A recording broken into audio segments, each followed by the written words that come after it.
Welcome to the Team Engagement Podcast, where leaders of teams share their insights. Brought to you by Blue Sky Business Consulting. We discuss 5 questions in about 15 minutes. Hi again, everyone. Glad you could join us for another episode of the Team Engagement Podcast. And I am excited to welcome our guest today. This is Jill Blankenship. She is the founder and CEO of the Frontline Group out of West Palm Beach, Florida. So Jill, thank you so much for taking time out of your busy schedule to join us on the podcast today. What would you like the audience to know about Frontline Group? Thanks, Sean. I'm so excited to be here. I would like people to know that Frontline Group really consists of 4 different companies that I've started, and all kind of have something to do with the contact center world. It consists of Frontline Call Center, which is our BPO, Frontline Services, which is where we work with other companies and stand up and build their contact center technology and then support that. It comes with Frontline Management, where we provide really fractional services, outsourced services for other companies around finance, HR, some back office duties. And then Ternio, which is our mobile app that sits on or helps best support NICE CX1 and Five9 for their agents on the go. Oh, fantastic. Well, you cover a lot of ground then. So you are a great person to know for any of those kinds of services if you're a business. Everything contact center. Yeah. Yeah, that's great. Well, very good. Well, thank you again for taking some time. Let's go ahead and get started with the questions. Our first question, Jill, as you've been building your business or businesses in this case, is there a challenge that you've overcome that you're especially proud of? Yes. Obviously, with every business comes challenges, but I would say the biggest challenge, and especially in the early days, I've been at this now for a little over 18 years. So is really, the money factor, coming up with enough money to run your business and grow your business. And I'm really proud to say that, I've never missed a payroll. And that's always been a very important priority for me. But, in the early days, I had, I was always coming up with some kind of working capital, and how was I going to get that? And it was never quick enough. And, it was just one of those constant things. And I remember I had somebody who was interested in investing in the company. And he actually came down from Canada, and at the time, and still is, our headquarters are on Orcas Island in the state of Washington. So he had come down from Canada, and I was really only 2-3 years into the business, and he came in and wanted to look at my EBITDA, and at the time was still very small, didn't have a whole lot of revenue. And certainly my EBITDA wasn't very big. And he offered me $20,000 for 40% of my company, which at the time, seemed really attractive. $20,000 was a lot of money. It would have made me feel a lot more secure, than where I was at. But boy, thinking about giving up 40% when I still had, these great dreams of growth and hard work that it was going to take to get there. And so I'm proud of the fact I did not do that, because at the end of the day, and certainly today, that would have been a great investment for them, but not so much for me, because I would have been working really hard for for somebody else instead of my own group. But I think that is a struggle that most companies go through.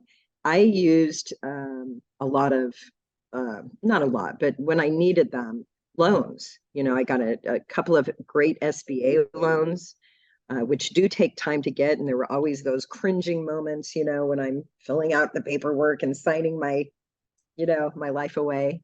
But those always came in handy. And I think I'm really proud of the fact that I still own 100% of my company. That is fantastic. And I'm really glad that you shared that, Jill, because that is a big challenge for a lot of growing companies, especially in those early days when the business owner or owners, if there's a partnership or however many there may be, how to decide whether to surrender and give up or sell some of your ownership. And sometimes that money is really attractive, but the terms aren't so attractive. And so Yeah. I'm glad that you were able to do two things. One, be brave enough to say no. And two, all these years you've held on to your equity and you own 100%. I love those kinds of stories. That's not to say that there may be businesses out there that don't benefit and it is the right decision. Exactly. But I love those that are able to say, I own 100% of my company and I run it and it's mine. So I Yeah. love that story. Great story. Thank you. All right. Well, Jill, question number 2, how can leaders help to foster a culture of creativity within their company? Yeah, that's such a great question because it's really part of the culture. I think it really comes back to how do we provide that workspace, and how do we build those around us, um, to have that creativity, and you have to have space to have that creativity. But before that, I think it really comes from empowering someone the freedom to be able to be creative. And that means that you can certainly lay out and the criteria of what you want to include in that, or what's important to you, the 3 to 5 things that are kind of critical, and then kind of let them loose, so that they can take that ownership and that pride and being able to create something and come back and present it, and carry that vision through. And so it's executed. And I think, to me, that's where that creativity comes from, is that freedom and that power to do it. No, completely agree. That's such a great comment, because we do need to have the ability to let our team members create, because quite frankly, in my view, a lot of employers are a little bit heavy-handed and don't allow for the creativity. And those are the very people that can help in times when you kind of need it the most, times when you've got setbacks. And if you put so many rules behind Yes. everyone, then they're kind of like, a bit afraid to share. And you want people to be able to share their ideas and suggestions. And that doesn't mean, we have to implement every suggestion, but to be able to have a conversation, understand why, somebody sees things a certain way, or sees an opportunity, or or a message that they feel is important. And I think with that, really, that's where that freedom comes from. Yep, absolutely. Great comments. All right, question number 3. How can leaders help the employees or the team members learn to trust each other? Ooh, and that's a really interesting one, because over the years, I've had challenges, where building trust, isn't always the easiest thing to do, even if it comes with the right intention and clarity. Like, I can come in and say, this is why we're doing this, and this is why, this is happening. But if that point of view, can, sometimes is interpreted, differently, where, for example, when we're doing role changes or things like that, or more, you bring other people into the company with different roles, and some people can take that to be very threatening, and very, like they're scared to lose their job, they're scared to lose their responsibilities, they know things a certain way. And so that trust can be then kind of jaded with just a fear. And so I think building trust really needs to come with transparency, um, communication, and clarity. And then on top of that, it needs to come with having those conversations and understanding, why someone might be afraid, what's causing that to happen, or seeing a behavior and you're like, that's, you're kind of creating your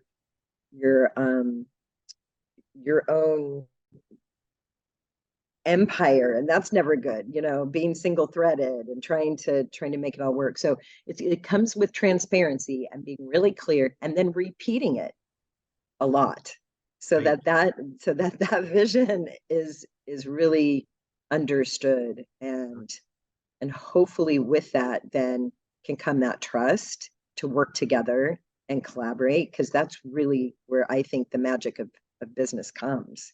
is when you can bring a group of people together with different skill sets, different, opinions, different point of views, different experiences. And so that we can all work together and having those conversations with that transparency and sometimes vulnerability, so you can say, you know what, I'm really nervous about this. I've been doing my job this way for a long time, and now you want me to kind of do it this way, where that can be scary. Yeah, great comments about transparency, clarity, communication. Very important. Could not agree more. It is trust is a hard thing to build because everybody has a slightly different definition of it. Everybody looks at it a little bit differently, but some great ideas that you've suggested to the audience here on how leaders can build trust and help their team members build trust with each other. So love that. All right. Well, Jill, question number 4, and I'm sure that this has never happened to you, but as you've been growing the business, there's probably been, maybe a setback or maybe a failure of some kind. If that might have by chance have happened to you in your business, is there one that you kind of look back on and you think, yeah, it was a failure, but we turned it into a win? Well, there's been so many. So let's see. So really, this is something that happened recently, just this year, where we lost a big partner opportunity. I mean, we had been with this, partner doing this certain role for almost 10 years. And they decided to go in a different direction. And, this was over a $2 million a year revenue stream. And it happened really fast, which is they have every right to do. And so, but it was really scary because it was like, this is a huge revenue stream. I have a huge team supporting this. What are we going to do? I don't want to lay people off. I don't want to shut down this division. I've got, we've got so much experience in this, having done it for 10 years. And so it really took, so to me, in some regards, that's a failure. I think even though it wasn't necessarily based on performance or, or something that we did wrong, it's still, you're cutting off a big piece of how the company is modeled. And so it took some time to say, okay, here I've got this amazing team. I want to keep the team in place. How can we pivot and utilize this talent in a different way? And I think the coolest thing ever is that I was kind of able to identify where the demand is today and then place a plan utilizing the team that I have so that it was like a perfect fit for growing that again. We still had to kind of start back from square one, but because the demand's there and we're there to do it, it was a much easier fix than trying to restructure altogether. So it was identifying, what's our lowest hanging fruit? Here's what we know. We don't want to do a complete pivot and change, change the whole thing. Right. But how can we keep our model and still provide those services just in a different way? And it's actually opened up a huge amount of opportunity that I really couldn't have done unless we had that door shut. Yeah. And that's part of the reason why I asked the question, is because in so many cases, business owners, if they take the right approach, which you obviously have, if they'll look at it the right way, those setbacks, those unexpected twists and turns that are going to happen in life as well as in business, the failures as we perceive, whatever it is, there are always some opportunities, but we have to kind of calm ourselves a little bit and be able to kind of take a lot of calming. Yeah, I'll bet. That's a big challenge when we lose some significant revenue there. But I really applaud your efforts, especially bringing your team together and saying, okay, what can we do here? Yeah. What adjustments can we make? What can we identify as some opportunities, low-hanging fruit, so on and so forth. So great, well done, great job. I know that's a tough thing, but I love that story and I appreciate you sharing it. All right, our last question, Jill. Tell us a little bit, kind of a fun question. Tell us a little bit about your first job. It was a long time ago, Sean. A few weeks ago. Huh? Yeah, my first job, I was 14, and I worked for. I went to work for the Haagen-Dazs ice cream parlor. that was right next to the movie theater back in the day. And it was my first job. And I'll never forget that smell of ice cream that you just, just it's like absorbs it into your whole body when you leave, just it's cleaning up the ice cream and working around the ice cream. But it really taught me a lot of, where you kind of have to stick to the rules, because they had a rule of how much ice cream put either on a cone or in a bowl. You had to weigh it. There were really strict kind of guidelines behind serving that ice cream, as well as establishing a great work ethic, because their rules were so clear, and that's what taught me, I think through my career over the years, is like having that work ethic, having that consistency, and having that clearly defined, so everyone knows kind of what their role is and what they're doing and how to do it, is really the way to go. But it was a great job. Oh, that sounds like a fun job. I love ice cream, so I know. I'd have a hard time not sampling a little too much, but well, that was not that was against the rules. You couldn't sample too much, because everything was weighed and distributed. Sure. And boy, they would know if you tapped into the goods. Well, I appreciate you sharing the story, because I do. The reason I asked the question is I do like to hear what people have learned from that first job, and how it may have influenced what they're doing now, especially as entrepreneurs. A lot of times people learn that they didn't necessarily like that first job, but a lot of them find that they love that first job, and they had a lot of things that contribute to how they run their business now. So that's great. Well, Jill, thank you again for taking time to be with us. How can people get a hold of you? They can certainly go to our website, which is www.frontline.group. It's not a .com, it's a .group. So frontline.group. They can certainly go to LinkedIn and find me. I'm really responsive. They can email me, jill.blankenship@frontline.group. So that's really any one of those ways. Great. All right. Well, obviously the audience there, if you need a little HR help or accounting help or whatever it is, talk to Jill. Reach out to her. Contact center help is our first priority, but contact center. Okay. Well, let's put that at the top of the list there. If you need some contact center help, that's what you go to Jill for. There you go. All right. Well, thank you again, Jill. And also thanks to everybody for joining us every week. We always appreciate your support, and we wish you a very happy day and a happy week. This is Sean Richards with the Team Engagement Podcast, where leaders of teams share their insights. For more ideas, go to teamengagementpodcast.com. We also invite you to follow or subscribe to our podcast wherever you may be listening or watching.